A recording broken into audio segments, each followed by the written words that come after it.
What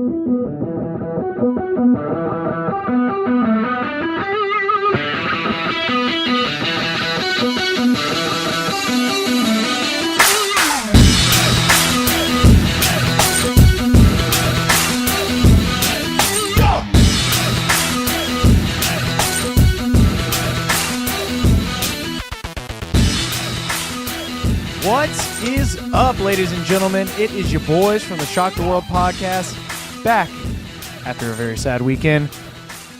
If you're probably looking at the podcast right now, you're like, hey, where's the video? One more time. Well, it's the holiday season, and we're all a little bit busy, but we're all here. It's your boy, Harold Eason, here in the studio with...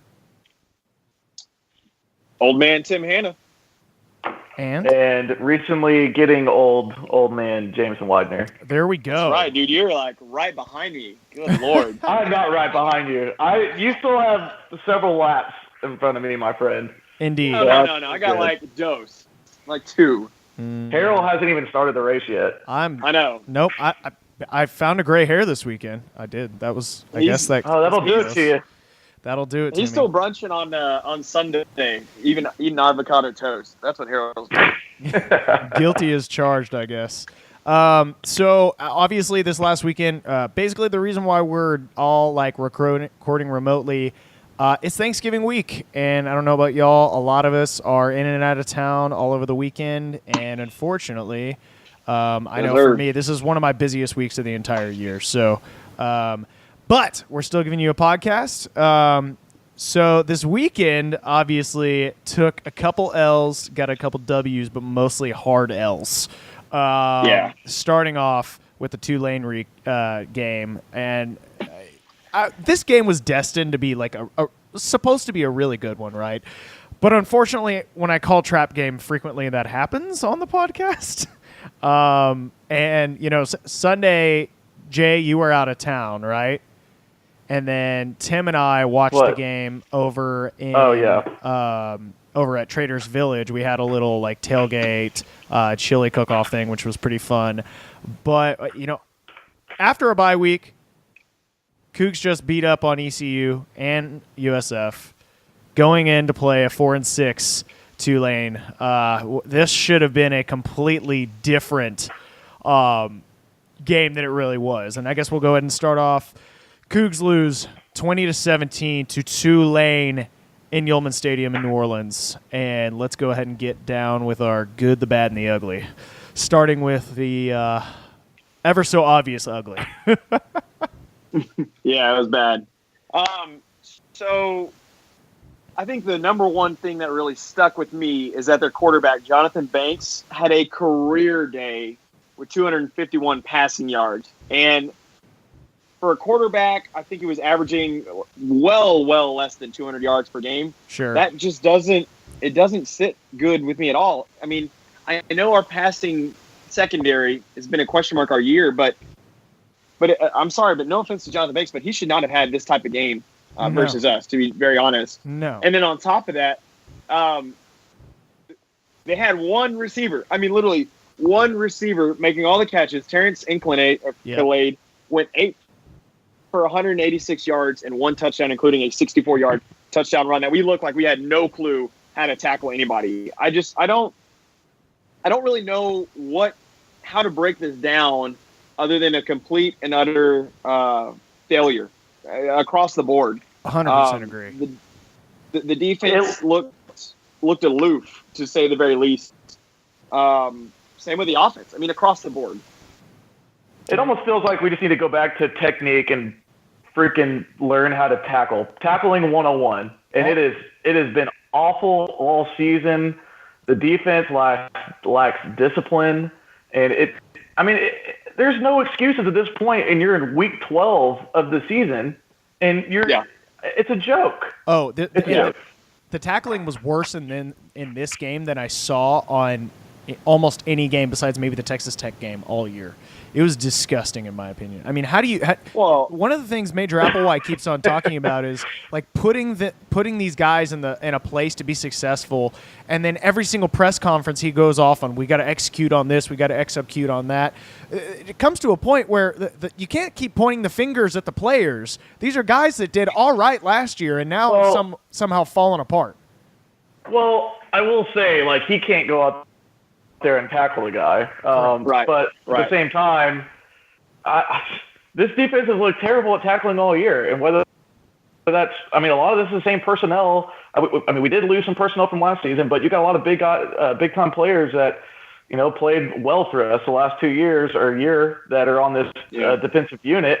That all of a sudden it's like, are we forgetting to do just basics of tackling? Like, I mean, is this something we need to revisit? I mean, it's been a problem now since, you know, the first couple weeks of the season, and it hasn't gotten addressed. Yeah. So, well, I don't know what and, to do. that, and truthfully, you kind of touched on another point I was going to hit on the bad, but the play calling, I mean, across the board from start to finish was really, really bad. There was a lot of questionable calls.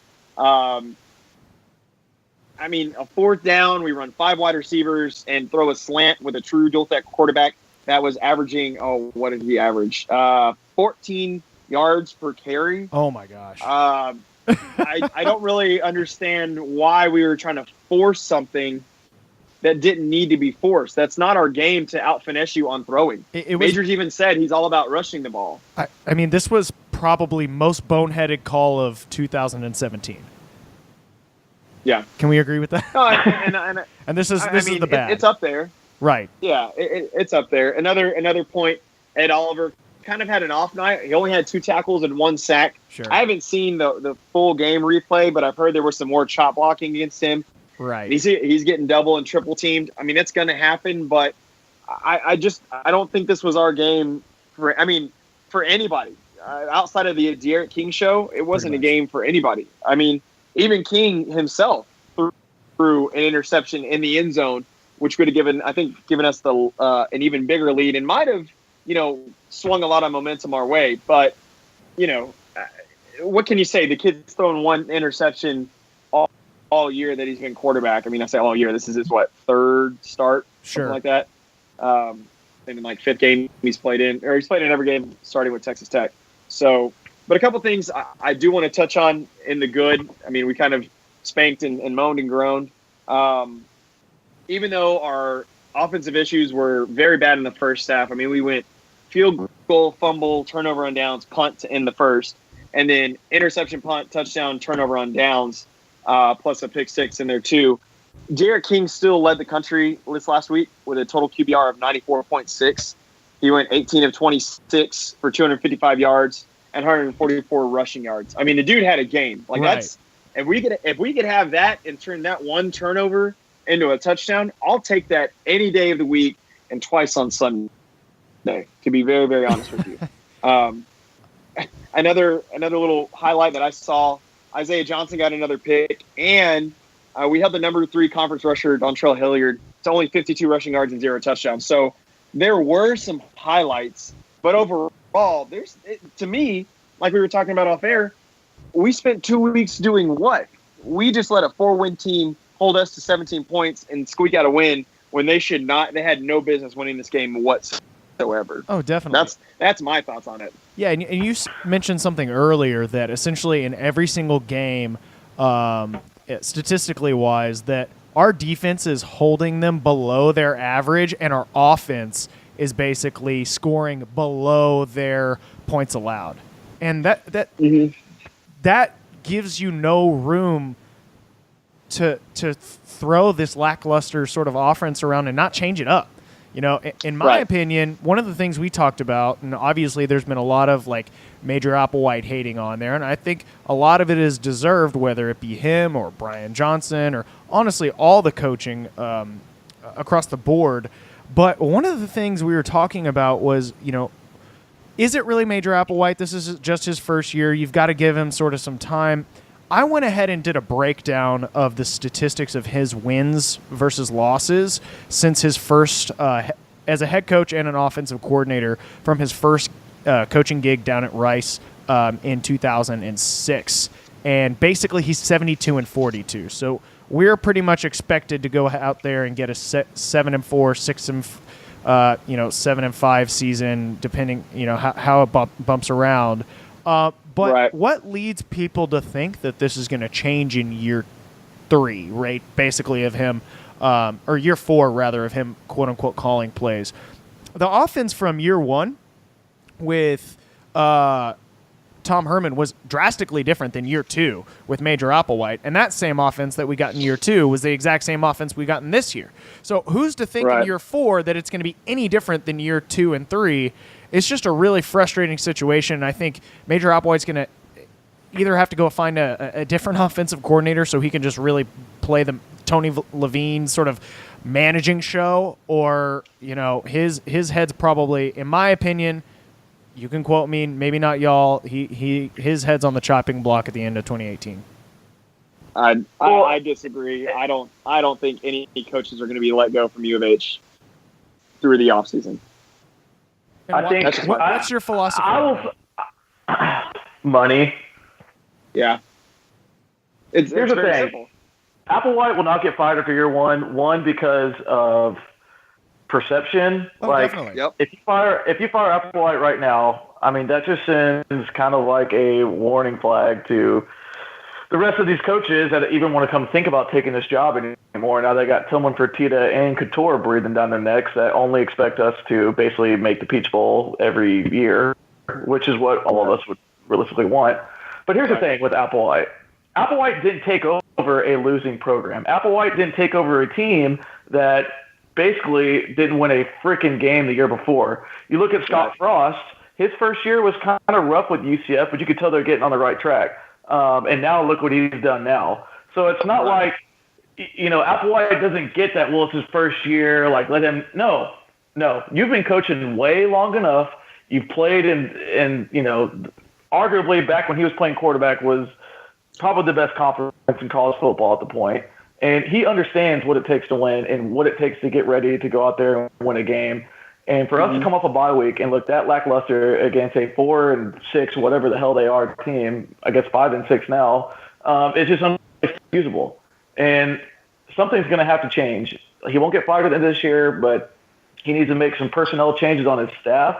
And I think his, we're going to have to do something in that regard. I don't think you can roll out this entire same staff into next year, depending on what happens these next few games.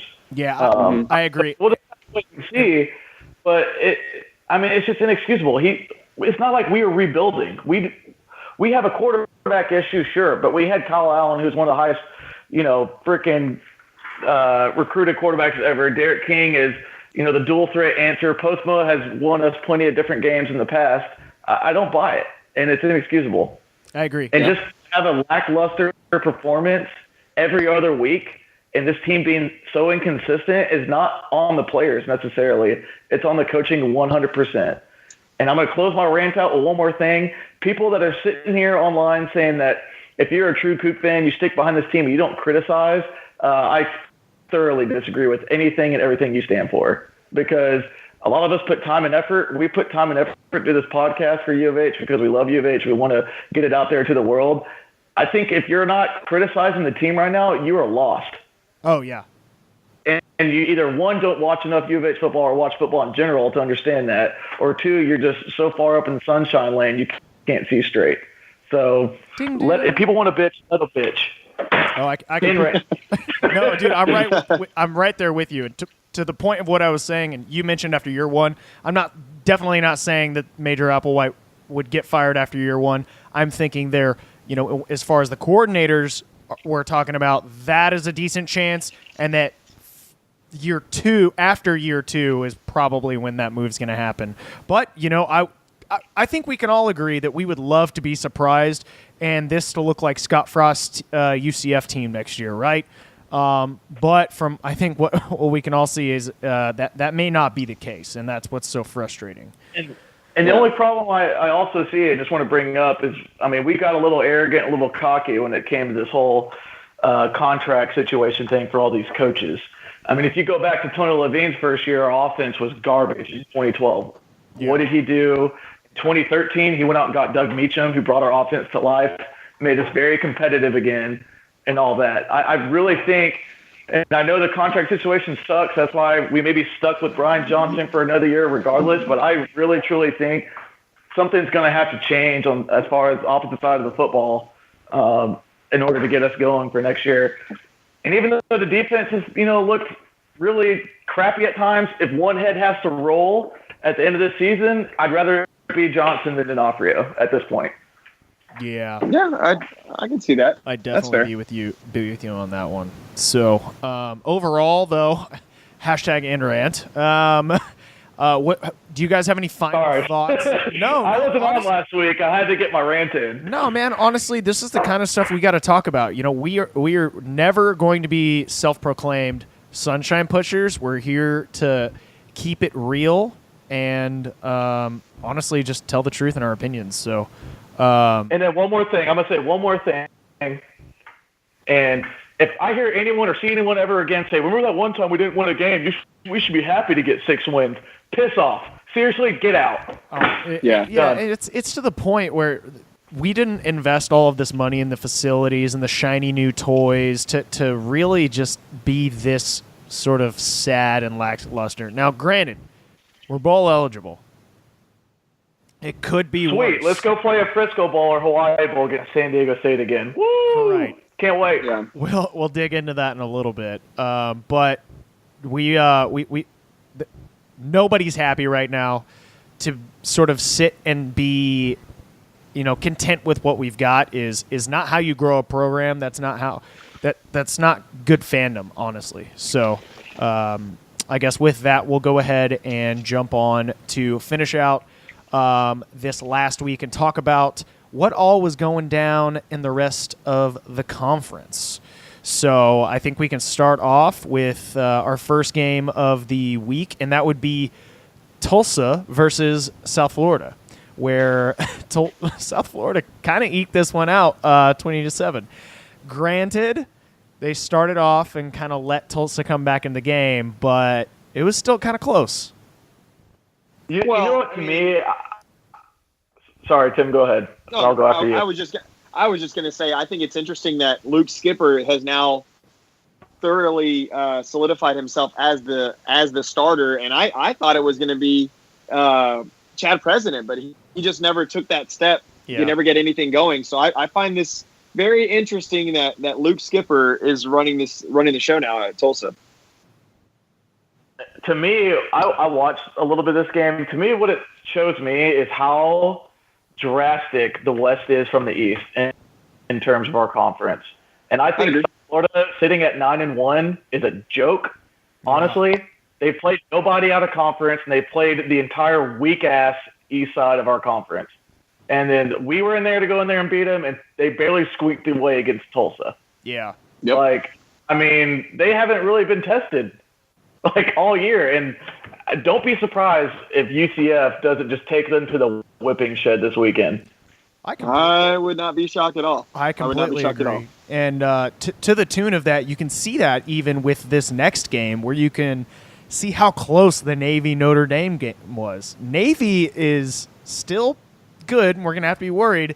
They only lost 17-24 against number 8 Notre Dame. Now, there are some folks who say, maybe Notre Dame is a little elevated on the rankings, but still, that's an impressive team. And to the point where you're talking about Memphis, Houston, Navy, SMU, even Tulsa and Tulane, obviously.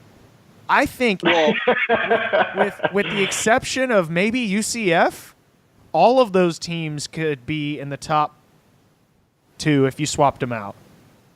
Right. Well, I think what's more telling about Navy is that they're having to use multiple quarterbacks due to injuries. And we'll touch on it a little later, but the fact that they're having to swap guys out left and right just really shows how deep that Navy is.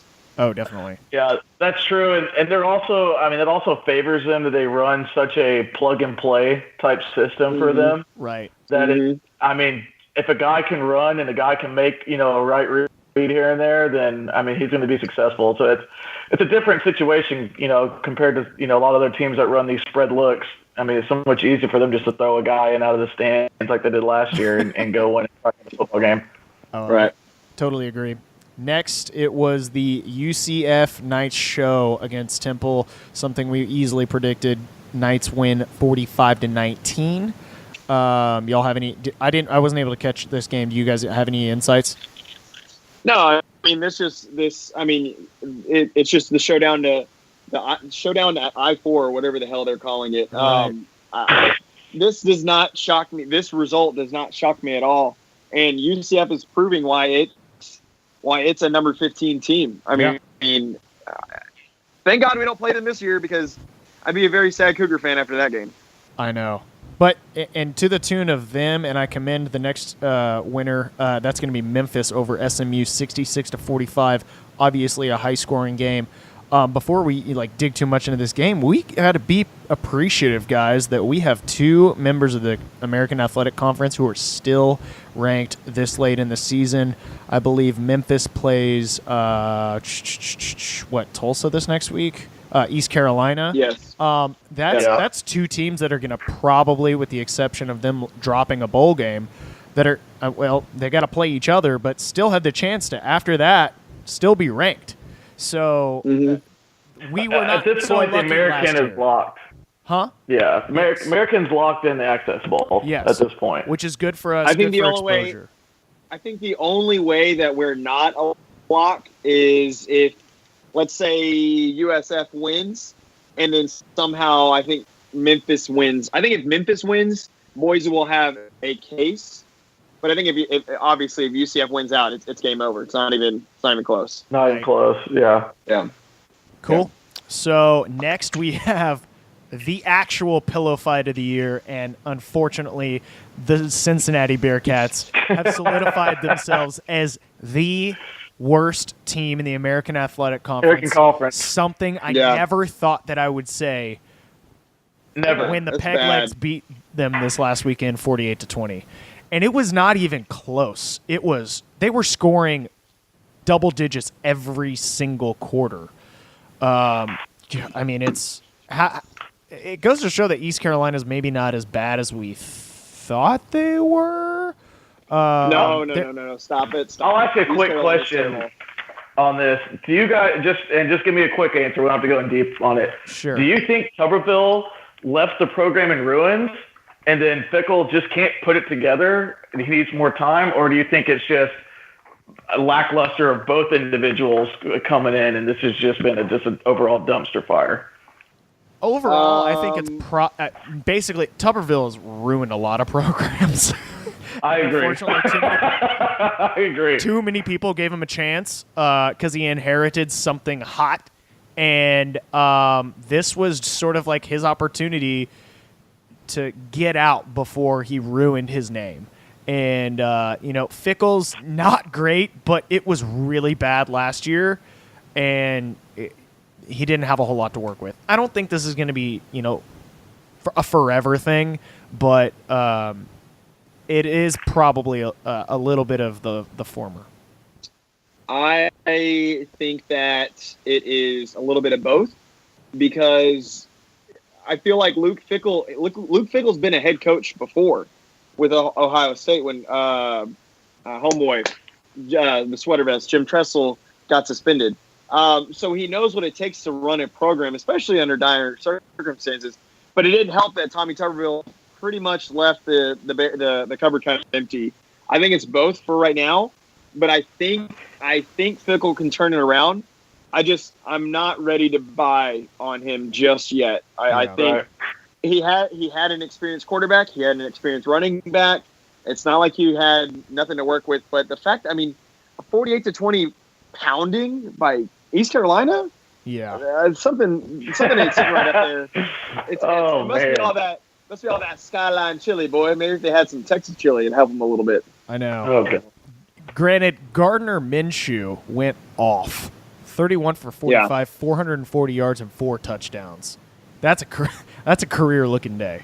And then last game we've got the sad Huskies lost to probably one of the worst teams in the ACC, Boston College, 39-16. And I believe they played in the Yankee Stadium? Boston. They played in Boston, and right. Boston College's head coach is the former Temple head coach, Steve Adazio. Somehow that dude still has a job. I don't know how, but he does.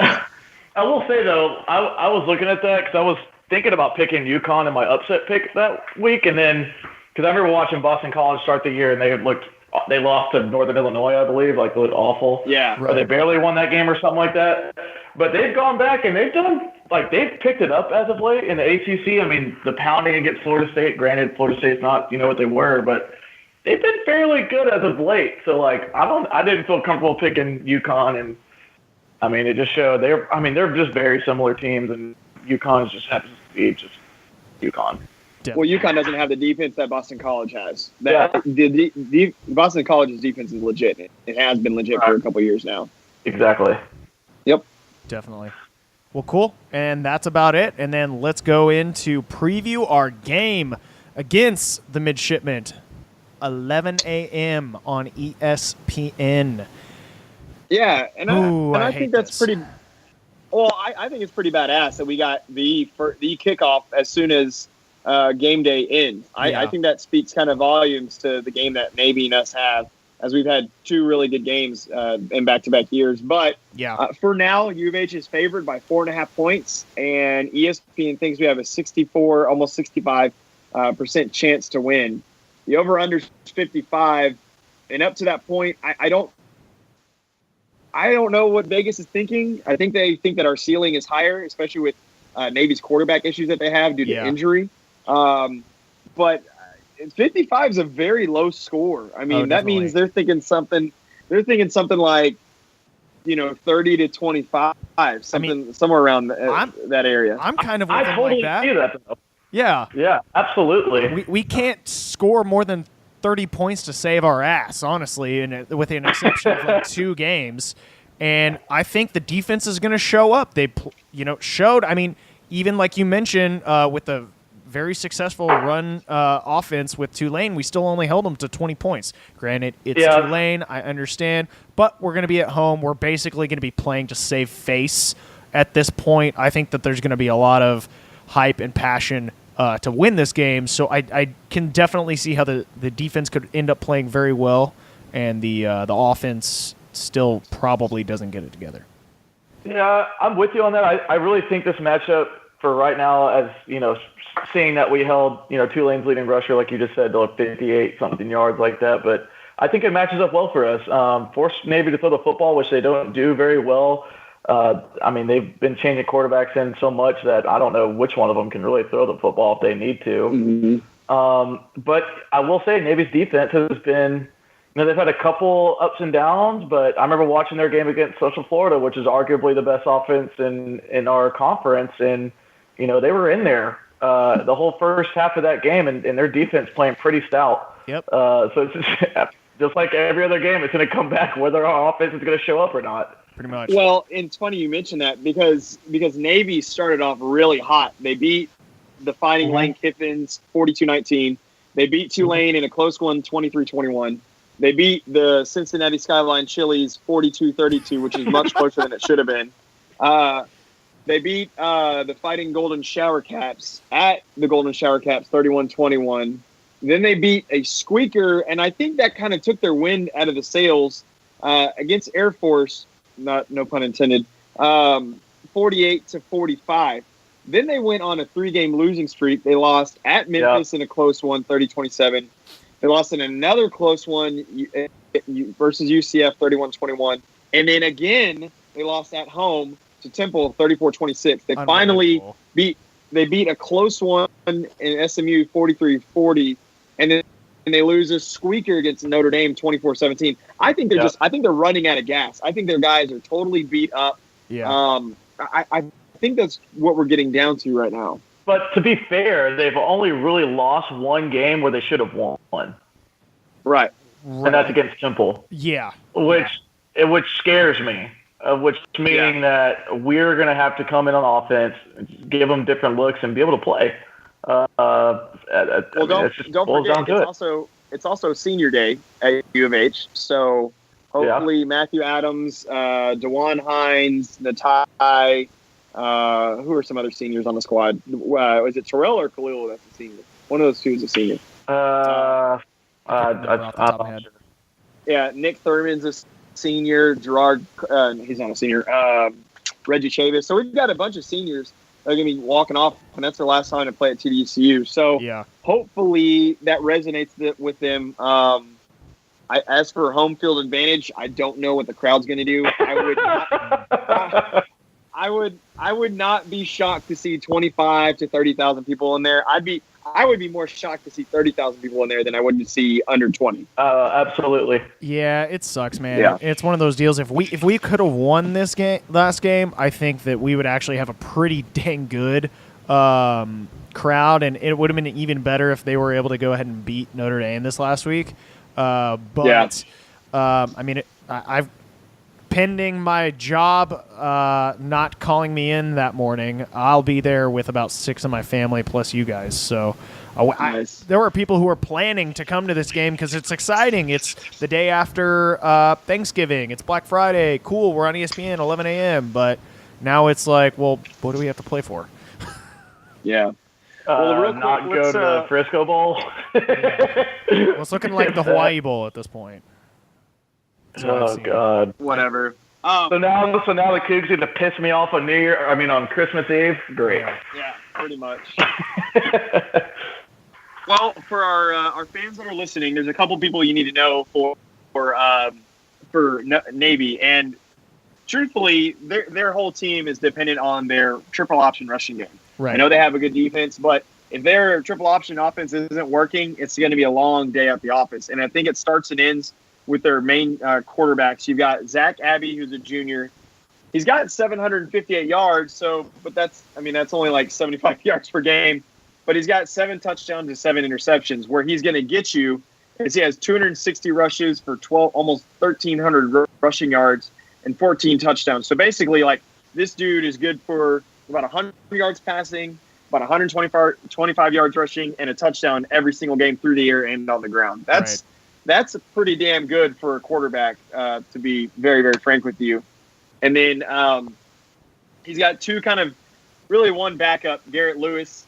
He doesn't throw the ball very much. He's only got 166 yards, but he also has 52 rushing yards and 0 touchdowns. What it is he played in place for Zach Abbey during the SMU game, but then Garrett Lewis got hurt and didn't play during the UCF game, so then Abbey had to be forced back in. The rushing attack is a 3-headed monster. You've got 3 guys who have over 300 yards, and it starts with Malcolm Perry. He's a sophomore. He's got 77 rushes for 736 yards and 7 touchdowns. Yeah, plus another 260 receiving yards and 2 touchdowns. But he did not play against Notre Dame. Oh, go ahead. If I'm not mistaken, he was also put in at quarterback recently too. Correct. And he shined. I mean, it was like, damn, that boy's fast. Yeah. Exactly. So you never know what you're going to get. Yeah. Then you also have Chris High. He's a senior. He's got 111 rushing attempts for 470 yards and 2 touchdowns. But he's also been dinged up, didn't play against UCF or Notre Dame. And then lastly, you've got Anthony Guriagu for 55 rushes and 312 yards and 2 TDs. But he's been dinged up too. He didn't play in 4 games. So they're having a bit of injury problems. But if all these guys are healthy and playing against us, that's a lot of rushing yards we got to worry about come this Friday. Tim, I just wanted to say I love your last name pronunciations. It is one of my favorite parts of the podcast every single day. I try to read them as phonetically as possible, but this one, Gargiulo. Gargiulo. Hey. This is how Italians play football. Hey, that's all you need to watch. You just need to watch more European soccer, mate, and you'll pick up on these names real quick. Well, for the record, I'll have you know that my Arsenal boys now own London since last Saturday. I wasn't going to bring that up. Oh man! And if you could tell me who scored, you get bonus points. No, I didn't watch the whole game. I just. Oh, okay. Here we go. All right, and Tim's fake fan. Back to American sports, boys. Okay. Let's get the odds and ends for the Navy game. What do y'all think? Let's go ahead.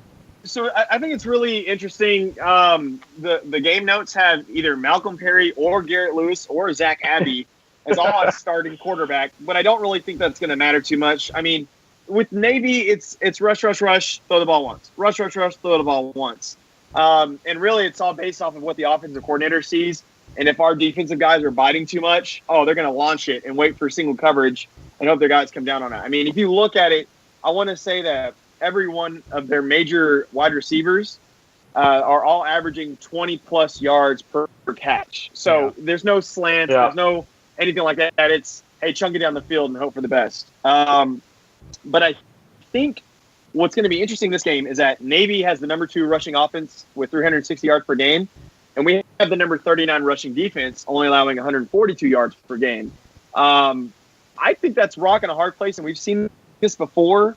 It's just going to be – this game is – we say this every year when we're previewing it. It's all assignment defense. That's all it is. Right. You have the quarterback. You have this running back. You have this running back. We're selling out for the pass. We're going to give up some passing yards. That's fine. What we cannot have is them impose their will on the rushing game, truthfully. And not to mention a point I kind of came across reading their notes. Thank you, Navy SID. I did read your notes. Navy is 28-2 for the last 2 or 3 years when they win the turnover battle. And what's killed us at the beginning of the year is giving up the ball. I mean, we had 2 turnovers against Tulane, and you see what happened from those. So, truthfully, if you're asking me, it's going to come down to 2 things.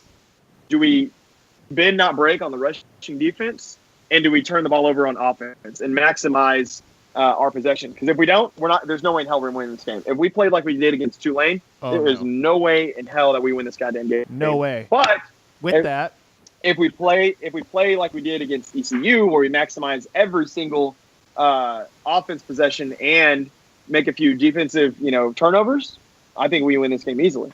Well, with that, what would you say that your prediction is going to be for this game, good old Timmy boys? So we have not been doing so well in the scoring of the points, but they're saying that the over-under. They're saying 55 is the over-under. I think this game is going to be I think it's going to be the under.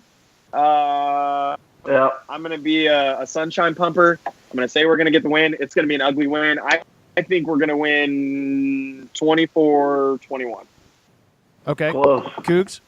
Yeah. All right. Yeah, for UH. Jameson? I'm right there with Tim. I think it's going to be in the under, and I'm going to go with a 27-24 win for the Coogs. Nice. Good pick. So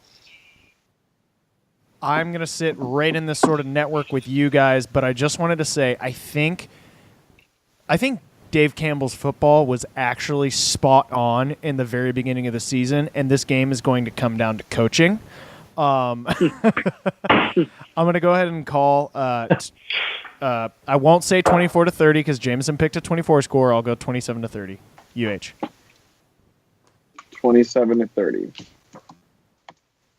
Okay. That's a good score line. I mean, in the games that they lost, the teams had to put up over 30 points with the exception of Notre Dame last week. So correct. Yeah. Correct.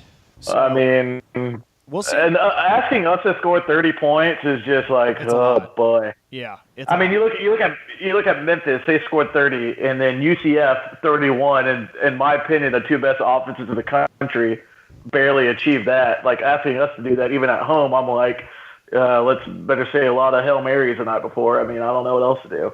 But we'll see if we can do it. I mean, if you base this off of, and now Tulane's a little bit different, obviously, because they do pass the ball more. We had 4 possessions per quarter. If we could just not shoot ourselves in the dick, and which we're going to, right? And by that I mean we're not doing a 3 and out, and we're not turning the ball over immediately. If we could at least extend some drives, and just 1 out of every 4 possession get some type of points, I think we're going to be okay.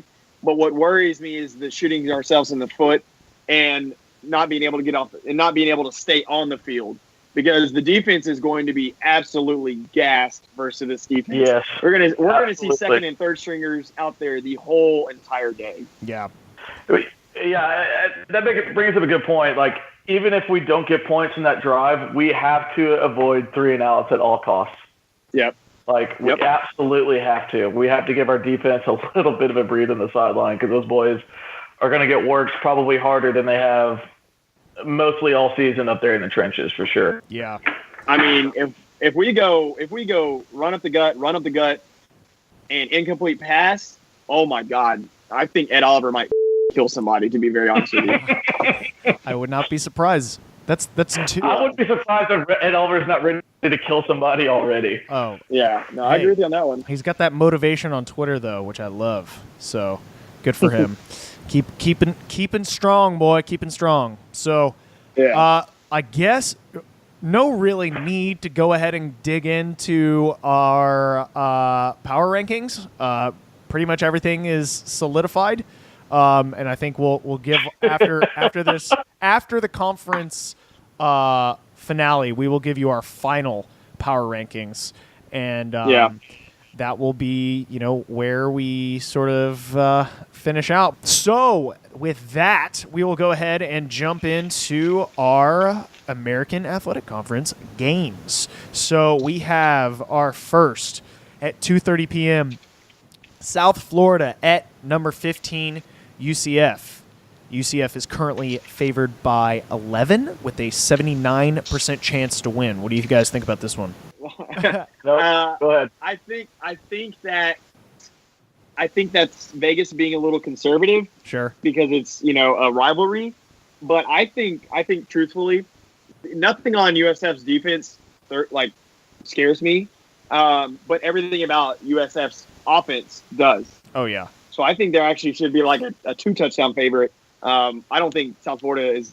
I think we'll see some highlights from that running back. I forgot his name, and then Flowers. But I think UCF takes this and runs away with it and really tries to show that they want that New Year's Six spot. I definitely agree.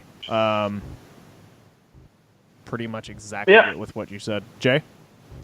I think it'll be like a typical rivalry game in the first half. I think it'll be pretty close, going into the locker room. But after that, I just see UCF kind of settling in.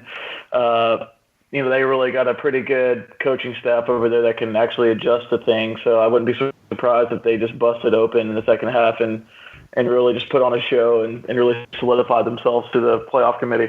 Oh, yeah. And plus, Bleachergate is going to be loud as hell.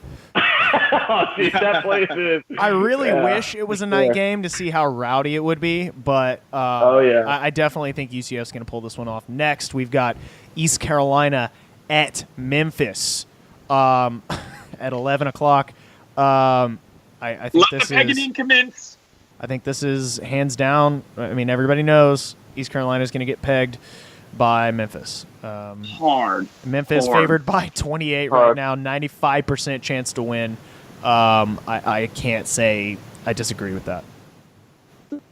No, absolutely not. I think this is Riley Ferguson's last game. Thank God. See you later. Tat it up. Thank God. Memphis. Well, we said the same thing about Paxton Lynch, and look at who we got next. That's true. Yeah. That's true. So God, man, Riley Ferguson, we could have beat him in two years in a row. We could have beat him 2 years in a row, and we shit the bed both years. God, that makes me so angry. If we didn't shit the bed against, I mean, I know it's granted multiple teams, but Tulsa and Tulane, who are bottom of the West, we'd still be looking all right. We had a 40, and then we allowed 42 points second half to Memphis. We'd be going into this week, just got to win this, and we'll be playing in the conference title game. Yep, that's. I know it's a lot of woulda, shoulda. Trust me, it's 3 L's in conference, but it's nothing that we didn't was expected, to say the least. 100% right. agree. Memphis is going to take it to the whipping shed, and I wouldn't be surprised if Memphis don't give UCF, if let's say UCF does end up winning, a run for their money in the conference title game. Yeah, I agree. Next, we have Tulane at SMU. This will be probably SMU's least attended game of the year. It's going to be pretty rough out there. God, yeah. It's going to be. I mean, Tulane's not bringing any fans. In fact, SMU we had way more. One of the tweets I put out on the interwebs got like a 60-something likes. Was that this Houston team is entirely too talented to lose to a Tulane team whose stadium is filled with more UH fans than their own. And no, I agree. I think I that's totally what agree might with have that. triggered some of the other snowflakes on the internet. But that's another story for another day. # clean your room. So The arrow with the fire. next. Calm down, Khaleesi. Calm down. Hey, easy. Dracarys boys. Hey, I just hope Dracarys Tulane can go out there and get us a win against those pop collar boys from Dallas. That'd be very nice. Yeah, honestly, I would love to see Tulane win this game. That would be awesome. So next we have UConn at Cincinnati. This is interesting. Who do you guys think is going to win? UConn. God, I never thought that like this. It's interesting because Cincinnati is favored by 5.5, which is just barely over, but has a 71% chance to win, which I think is kind of. I don't know. I'm sorry. Let's be real. Cincinnati East Carolina has beat both Connecticut and Cincinnati. Right. That's what I'm saying. Like, what was it called? The theory of transitive property. I hate to. Oh God, we know you love your freaking transitive properties over here. Actually, I don't. Actually, I always argue against it, for the record, sir. But I know you don't believe in it. I don't. But if East Carolina whipped Cincinnati and beat the hell out of UConn, I kind of have to lean UConn here because Cincinnati is just awful this year. Yeah, so I bad. agree. So But bad. I would love to see Cincinnati come in and, as a program that should be in the top end of the conference, get a win over UConn. I'm more of a fan of Cincinnati than Connecticut. Yeah, definitely. So, they're one of the big powers in our conference. We need to. They need to step up. Right. They need to continue to be back, if you will. Definitely for the East's sake. So. Last we've got Temple at Tulsa. Temple's favored by 3. For some reason, I guess the odds though have 64. Tulsa has a 64% chance to win. So I honestly wouldn't be shocked if Tulsa wins this. I wouldn't be at all. No, I think Tulsa's probably going to win this and is going to sort of show that even a middle of the pack East team, top, right above on the top half of the East. The bottom of the West is still better than that. We'll see. I think Temple is gonna win this game. They've got a better defense. They do have better defense. I agree. For them, it'll just come down to their quarterback play.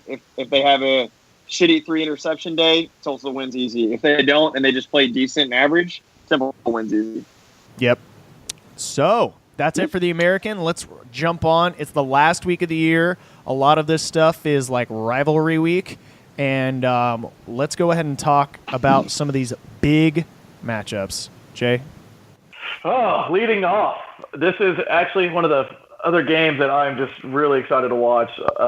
Number 1, Alabama at number 6, Auburn. Sure. Alabama, a 4.5-point favorite. I think this is going to be... Oh, man, could you imagine if Auburn goes in there? I mean, Bama goes in there and drops one to old War Eagle. It's happened before. God damn it. It's happened before. Kick 6. Jesus Christ. I mean, it would be very interesting to look at the playoff ramifications if that happens. If number That's what 6, I'm interested to see. I'm not sure how the standings look right now, but if they go in and win the West, that puts them going into the SEC championship as a non-winner of the West. Does Alabama still get a look for the playoff, even though they didn't even compete for the West? Or for the conference title? Before. There's going to be a conference that gets 2 teams in this year. It's going to happen. And if Bama loses, they're in. I guarantee you they're in. All right. If Bama loses, they're still in? I guarantee you they're still in. Unfortunately, I think the bias is leaning towards Tim's thing, but I think it's horse shit, honestly. It's a lot of horse shit. No, I totally agree. But I guarantee you, if a one-loss Bama is sitting there idle after a week, was it 14 next week or whatever? Sure. And because it'll be Auburn versus Georgia. And let's just say Auburn wins, Bama is going into the top 4. Yeah. It's going to happen. I guarantee you. The Pac-12 is screwed. The ACC only has, whatchamacallit? Clemson, and then the I don't know, Miami Big Ten. too, dude. Miami's still undefeated. Let's remember that. Oh my God! Personally, I think Bama is going to win this game. But Auburn's losses, one to Clemson, that's not bad. The LSU one, they probably should have won. But I just don't think that their Georgia win is as great as it's all shaken out to be. Oh, definitely. Honestly, I think Georgia was by far the most overrated number one team that we have seen the college football playoff put at number one, probably since its existence. Yep. In all honesty. So I think that we're all tied all over the War Eagle, boy. All right. Cool. All right. Now that we are done with the old big ears on SEC Network, we are going to move over to the Big Ten Network as the number 9 Ohio State Buckeyes take on number 24 Michigan, with Ohio State as an 11-point favorite. I think this is going to be no competition. No, not even close. And honestly, I would love for Ohio State to beat Michigan just to see them out of the top 25. That's all I think Ohio State's going to roll in this one. I believe so. Like, did y'all see the stat line of Michigan and Wisconsin, just how bad both teams were that first half? Oh, it was miserable. It was terrible. What was that? What was that? Oh, it was like 7. It was like 7-0, but it was like punt. Like Wisconsin only scored because they got a punt return for a kickoff. Oh yeah, it was ugly. This is how it was: punt, touchdown, punt, fumble, punt, touchdown, punt, end of half. Man, that is some Big Ten football right there, boy. That is the definition of Big Ten football. That is Big Ten football. Cool. But Ohio State taking it from me. Yep. And then number 25, Boise State at Fresno. Boise's a 7-point favorite. Little access bowl game to watch out here for. Yeah, definitely, man. For this game, it's like Boise probably. Fresno has been playing, if I remember correctly, they're all right. So they are 6-1 right now. I would love for Fresno to get the win, just because if Boise State ekes this one out, and like Tim mentioned earlier, depending on how the winning and losing goes with Memphis and UCF, they could pop up above us and find their way into the Access Bowl, and we definitely want someone from the American to go in there to represent. So I'm pulling for a Fresno State win here, but I'm not sure if they're going to be able to get it done. Well, if you look at Boise's schedule, they have good wins, but they have bad losses. They lost to a Virginia team that's 6-5, probably going to finish 6-6. Mm. They also lost to Washington State, which is not world beaters, but it was a ranked loss. But they do have a win against the San Diego State, which they were ranked at the time. And then Fresno State's actually 8-4. No, I'm sorry, 8-4, 8-3. So if they win, that's a good win. I just think with 2 losses, that's why I said the only time they would have a conversation would be if it was Memphis or USF. If it's UCF, there's no denying it. Right. But I think they might have an argument against USF. Maybe not Memphis, but I think they do have an argument against USF because USF has played a rather easy schedule. Honestly, it would have to be USF to win the conference in order for Boise State to get in. If Memphis or UCF win it, it's not going to happen. I agree. But I think Fresno State could win this game, to be honest. Yeah, they've been playing pretty well recently, so. And then we'll just wash our hands to the Mountain West and say, be gone. Who cares? It's over. I like that. Okay, so next we have the Aggies from College Station taking on the Fighting Tigers out of Baton Rouge. And LSU is a 10.5 favorite. Going on down to Cajun This is on land. Thanksgiving night, right? It's on Saturday. Okay. Yep. Oh, damn. I was hoping to see. Somebody's last game? I think so. Yes or no? That's what I was going to say. I find it very interesting.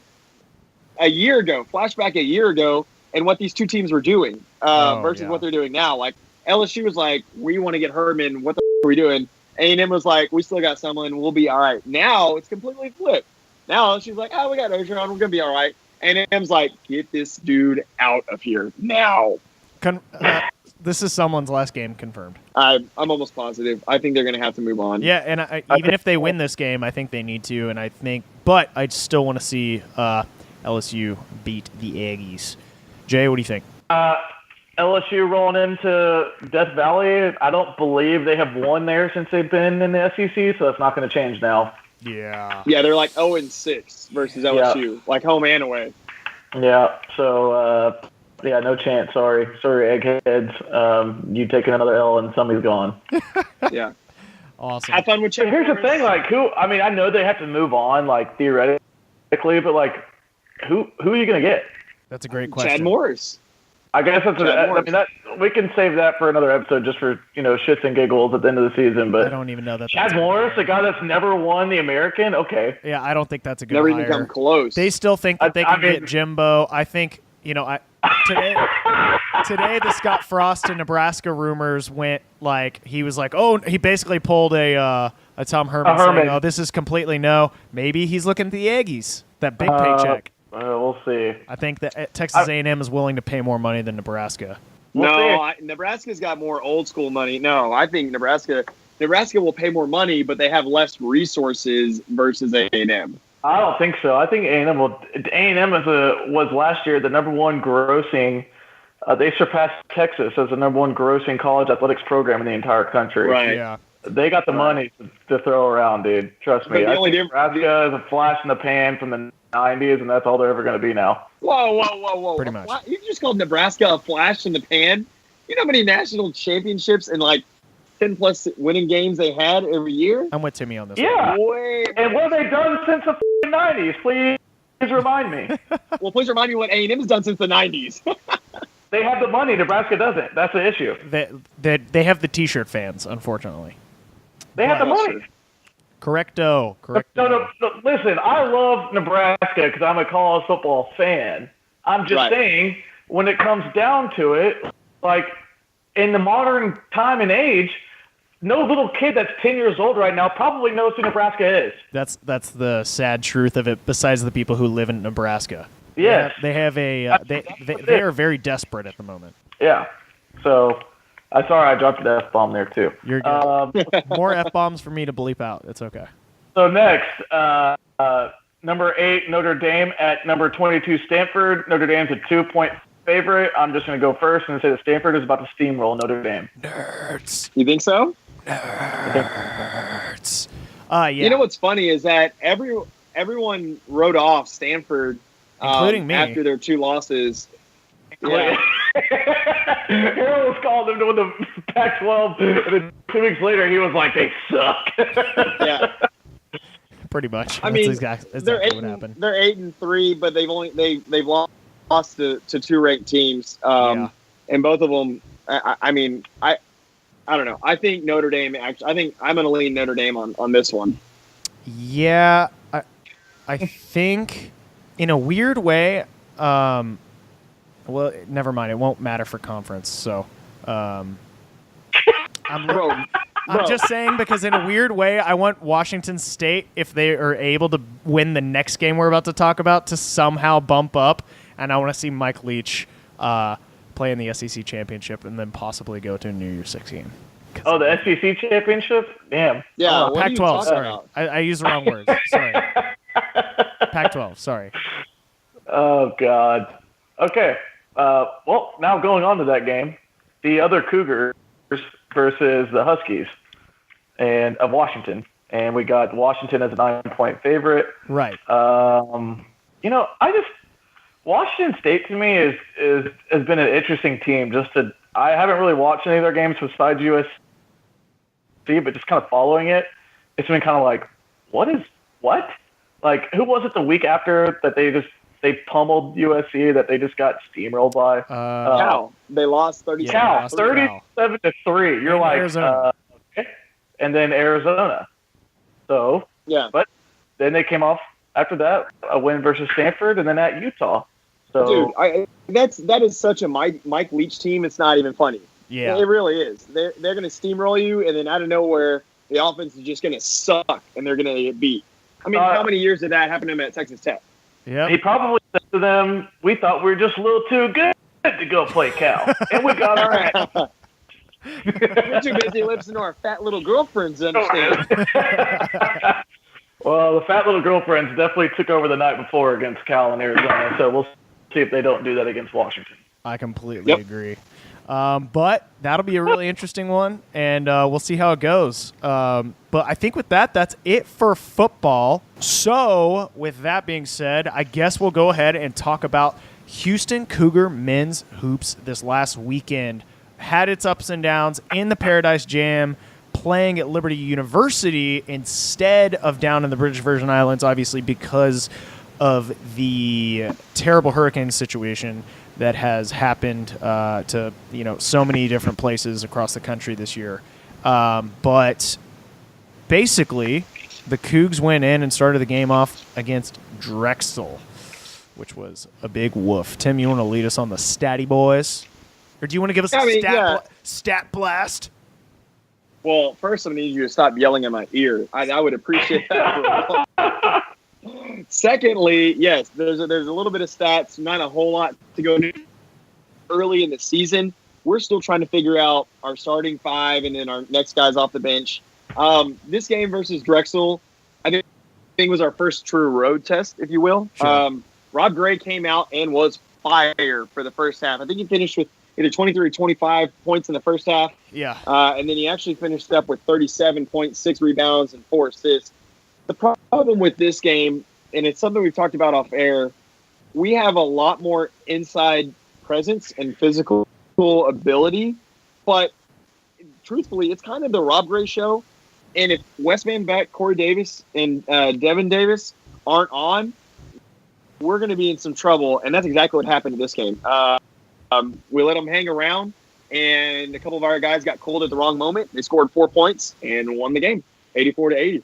Yeah, unfortunately, I paid attention to this whole game. I kind of was really frustrated. You couldn't watch unless you paid the $30 to watch on this freelance website, but it's okay. Radio and Old Boy do a really good job.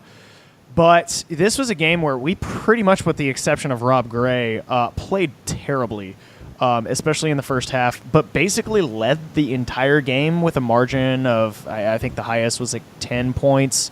Rob Gray was absolutely on fire, 37 points. That was a career high. Wes Van Beck had a terrible game, comes back in the next game that we'll talk about and does very well. But the person I was the most disappointed in were the folks, I guess, were Galen Robinson and Corey Davis Jr. Honestly, we weren't really getting a whole lot of production, even as far as assists go. Galen got 5, but Corey Davis spent a majority of the time on the floor. But one of the things I did like about this game was kind of the quality defense that we were able to get from our newcomers. Fabian White played okay, but, dude, Nurazana and Breon Brady are going to be legit. Breon Brady had a rough first game, and Nurazana had a really, really good game, 9 rebounds, 7 points. Very impressive. One of the stats that was really important was that we were basically 2 of 18 for three-pointers. What I would like to see, and I think this was a sort of a learning lesson in Game 2 and Game 3 that we played, was take a couple steps in and shoot the ball. Try to push the post. We don't have Damian Dodson, to go in and shoot all our three-pointers for us. We don't have Gerard Stiggers, so we've got to find another way to feed it inside the arc, and I'd really like to see a lot of that going forward. Overall, it was a loss against 4 points, but came back with the next one. I can tell you right here, we went 50% on the charity stripe, and Drexel went 87% on the charity stripe. Yeah. We were less than 27% on the three-point range, and they were 37%. So that right there shows you exactly what happened. Well, that we just could. Yeah, we just can't allow 24 fouls.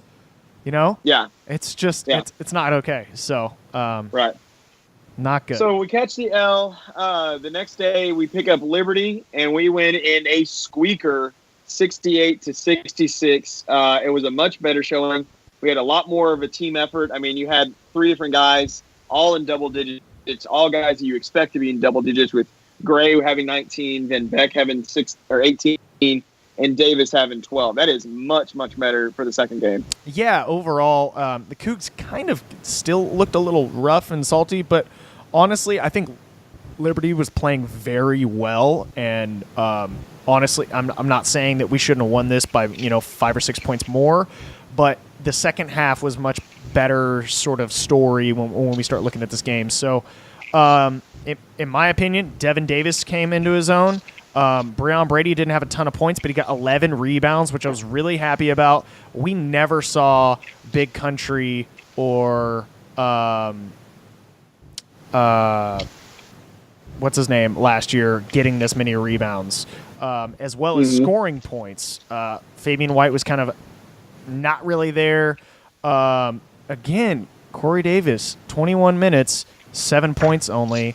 And Galen kind of really, I think, with his assists and especially his defense, helped us keep us in the game. And commending Van Beck, 18 points. This was his most prolific game of his entire career. It just goes to show how pissed off he was in the first game, and was able to score the final point for us with about like half a second left on the board to prevent us from going to overtime. So good on him. Really excited. He was basically a goose egg on the first game and really came back and showed a little bit of that senior leadership. Well, the only thing that makes me nervous about Van Beck is he had 2 turnovers in both games. That makes me a little nervous, as I think that's one too many. We definitely had way too many turnovers in this game. Brady and Zana were getting picked way too many times. Right. That ball protection inside the post is something we really need to work on. It's gonna happen out on the perimeter, but it is a thing to worry about. But I'd, to the tune of that, be much more worried about ball protection by Zana and Brady. Yeah. What you got? And then yesterday, our last game against Wake Forest, we get the W, 78-73. If I'm not mistaken, we led pretty much the whole time. Or I'm sorry, we were down at the half, but then scored 37 in the second to win 78-73. You had 3 guys in double figures. Gray had 23 points. Van Beck had 19. And Davis had 17, which you were really excited about that. But a couple things that I see from numbers-wise, Van Beck had 3 more turnovers. But if you look at it, Davis and Nurazana had double digits in rebounds, and I will gladly take that any day of the week. And that's the kind of stuff that puts us back in the game, especially with Zana. He got 5 offensive rebounds. Brady ended up getting 4. Those are what we need to keep the game alive. If we're not able to go in and score, go ahead and make it happen. Van Beck was on fire with 5 threes, not really doing a whole lot much other than that. But that's still 50% completion isn't as good as we need him to be doing, and I'd like to see some better shots. As far as fouls go, we cannot let them get to the point where they're shooting. They score 24 points on us with fouls, where we only scored 9. That's how we're going to lose games. And granted, that is to the tune this happens with every team in the very beginning of the season. Samson was talking about it in one of his interviews. Just like we're going out there and we really want to execute, these the referees are going to be out there and they're going to be wanting to call and really, call the games correctly so that, they look good. People evaluate all this stuff. It's the very beginning of the season. And we saw a lot of that. A lot of fouls I don't think should have been fouls in this series. But it is what it is. That's something that the team should hypothetically get better at as the season goes on, and the refs will sort of be more lenient on. I'm impressed by Gray and Galen and Van Beck's 4 and 5 assists, which is all impressive. And once again, just really not getting a whole lot of production out of Corey Davis. I think Corey Davis is going to end up being the guy that swaps with Wes Van Beck, and instead of being the point guard, allows either Galen or Van Beck to be the point guard whenever they're sort of doing these interesting options. And that's the interesting part, is this team is most of the time running small.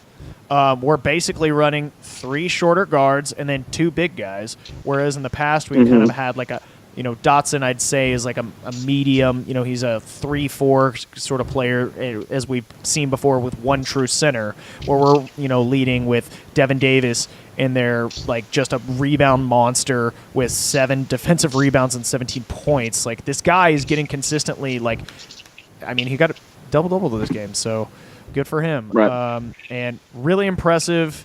Overall, this is not the Wake Forest that we're used to seeing, but it is going to be interesting to see how Wake Forest RPI goes up as they lose to ACC teams. Right. But I do think that they're not terrible, and we've got a lot of things to learn. So coming up with the next game, we have our game against Incarnate Word from San Antonio Boys.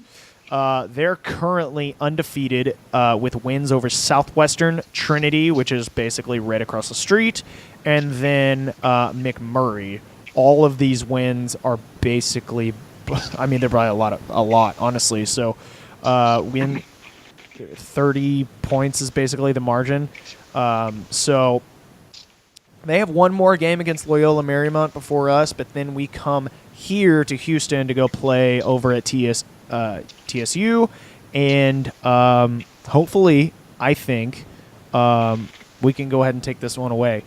While they are scoring this many points, I believe all 3 of these teams that they played are all D2.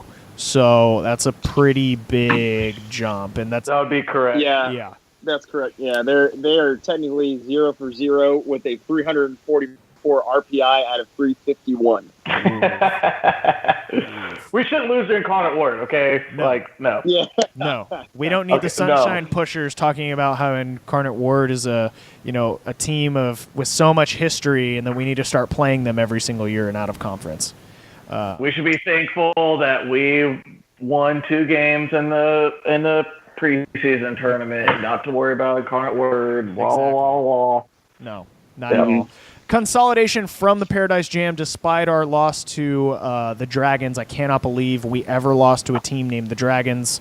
But that would be that Rob Gray got we probably lost to Paradise UAB Jam. back in the day. I can guarantee you that. Well, that's true.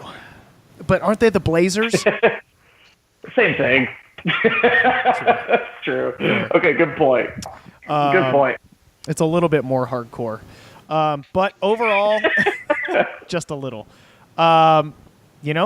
It's pretty exciting. So Coogs are now 3-1. Hopefully after this week, we'll be closing it out. And then after that, we have a game against, I believe, New Orleans here at home as well. This is a slate of 4 home games. So we have Incarnate Word, New Orleans on the 29th, Arkansas, which is going to be lit Saturday night, 7:30 p.m., and then Fairfield. Crickets. Very nice. Crickets. Very nice. So, I think, after listening to all y'all talk about the Paradise Tournament, I think one thing came to mind is that we are definitely missing Big Country this year. Yes, definitely. You are correct.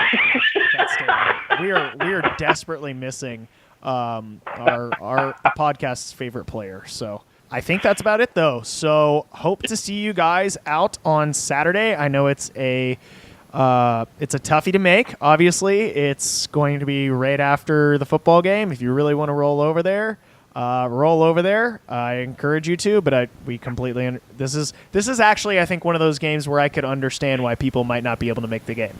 Yeah.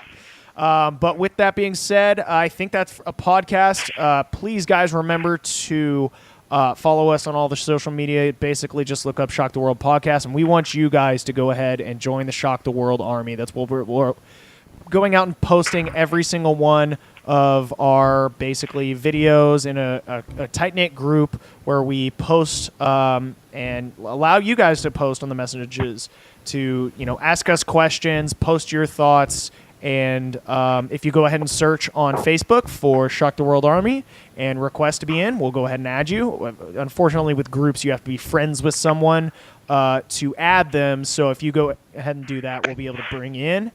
And then if you are listening on the podcast app or on YouTube, you can go ahead and check us out. And please make sure to like the video if you like the video and subscribe. So I think that's about it, and we'll see you guys next week. Go Coogs. Go Coogs. Go Coogs. We're out.